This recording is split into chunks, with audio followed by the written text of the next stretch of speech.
42-year-old Dale Williams was a devoted husband and father of two teenage daughters. He owned and operated Dale's Pro Body Shop, an auto body shop in the nearby town of Nuacla. He also owned Showtime movie rentals amongst other businesses and buildings.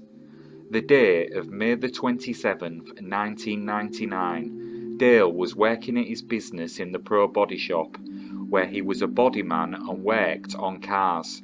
The morning appeared to start like any other. Dale's friend, Pastor Tom Ross, and his son had stopped by the body shop later in the morning. Pastor Tom Ross was a minister of a nearby church. The two friends would often meet up at a local coffee shop. However, on this day he needed Dale to replace the windshield in the church van. Dale told Tom that he had a busy day ahead of him, but he had enough time for one game of darts. At approximately noon, while they were playing, a phone call came in to the auto repair shop.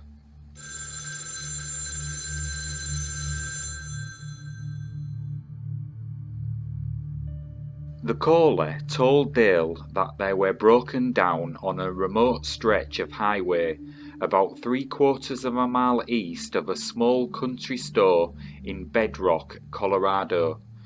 Tom didn't hear the caller's side of the phone call, but he was under the impression, based on the way Dale was talking, that the caller was a woman. Tom also believed that the caller was not alone and was in a panic. Originally, Dale was going to bring the tow truck, but the caller declined and said that they only needed something minor like a jump. Dale's shop did auto body repair. He wasn't a mechanic, so it was unusual for him to receive a call for roadside help. However, Dale was the type of person that was willing to go and help somebody if they were broke down. Shortly after the phone call ended, Tom left the shop, and Dale left in his truck. Before he proceeded onto the distress call, he made a brief stop at his friend's, Tammy Lawrence's, office. She had a windshield that needed repairing on a truck.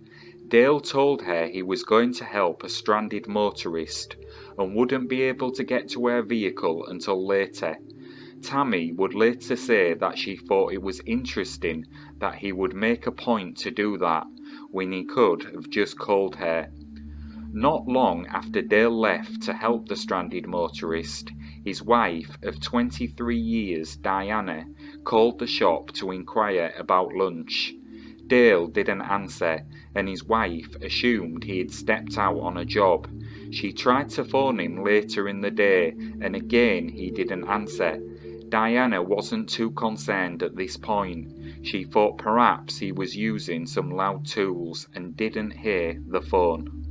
When the evening rolled around, Dale failed to make it home for dinner. Diana was still unconcerned at this point, assuming he was preoccupied with a job at the shop. However, when Dale still hadn't returned come bedtime, Diana started to panic.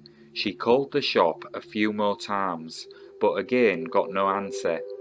Diana woke up at dawn and was horrified to discover Dale had not made it home all night. As soon as she got their children off to school, she drove straight to his garage. When she first walked into the shop, she noticed that the door was unlocked. The hood was still up on a van he was working on. His tools were scattered around it. It appeared as if he had walked away for just a few minutes and would be back. Diana then went to Dale's mother's house, and she hadn't heard from her son either. Dale would sometimes go to junkyards to buy parts, so his wife and mother drove to a few of those to no avail. Within a few hours after searching various areas for her husband, Diana notified police that Dale was missing. While the police began their investigation, the citizens of Nuacla bound together in an effort to find Dale. Volunteers spent countless hours combing the area for any sign of Dale or his truck.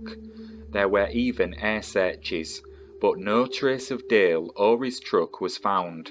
Police soon brought in reinforcements, and the Montrose County Sheriff's Department joined the search. Investigators also requested help from the Colorado Bureau of Investigation. Missing posters were printed up and distributed by Dale's friends and family. Diana said that it felt great to know that she was in a small town where everybody cared about her and Dale. However, she would soon come to understand that not everyone in her town did care. About 2 days after Diana put up the missing person posters in the Nuacla post office, she discovered that they were all gone. So she put more of them up. Then about 2 or 3 days later, they disappeared again. Police decided to put up surveillance cameras to see who was taking them down. The culprit was eventually caught on camera, throwing the flyers in the trash. To her horror, he was ultimately identified as a former long-time family friend of Dale and Diana's. 12 months before he vanished, he and Diana helped move the man's ex-wife to another state without his knowledge. The man was angry at Dale for doing this. A month after helping the man's ex-wife move, Dale found some disturbing items outside his auto body shop. There were photographs of the two couples together in happier times that had been torn into pieces and left on the ground, along with 22 caliber bullets scattered amongst them.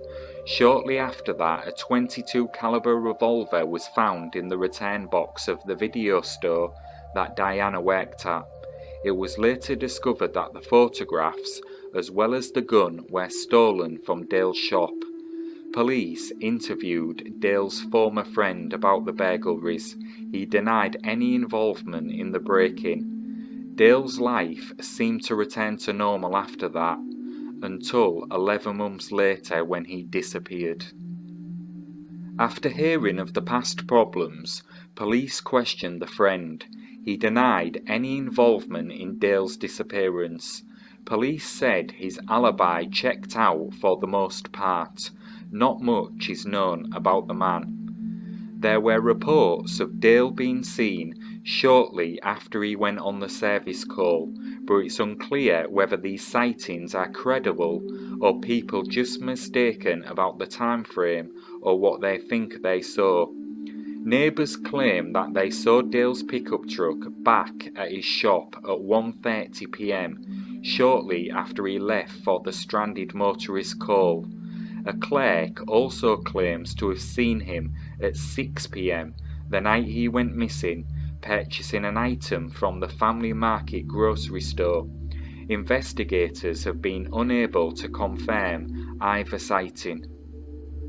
6 weeks later, however, the case would take a horrifying turn when a local family fishing at the junction of the San Miguel and Dolores River discovered Dale's pickup truck in 10 feet of water.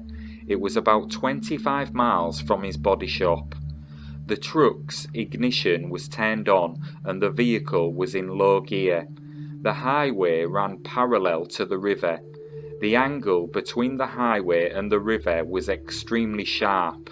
The driver would have had to make a sharp and abrupt turn to put it in the river where it was found. Tyre tracks showed the truck slowly rolled down an embankment and into the river without braking. Each detail seemed to indicate that someone had deliberately steered his truck into the water. Authorities stated that it was virtually impossible for Dale to have accidentally driven into the water.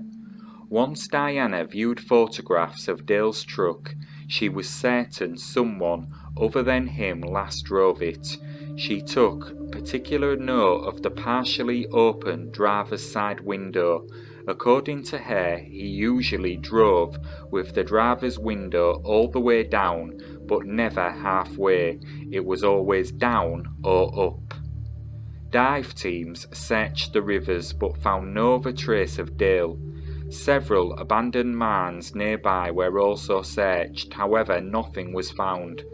Witnesses also came forward who believe to have seen Dale's truck alongside another car that day.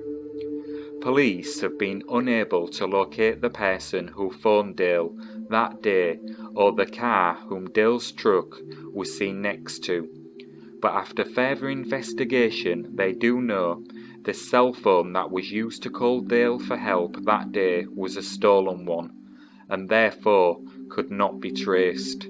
To this day Dale has not been located, and exactly what happened that day remains unknown.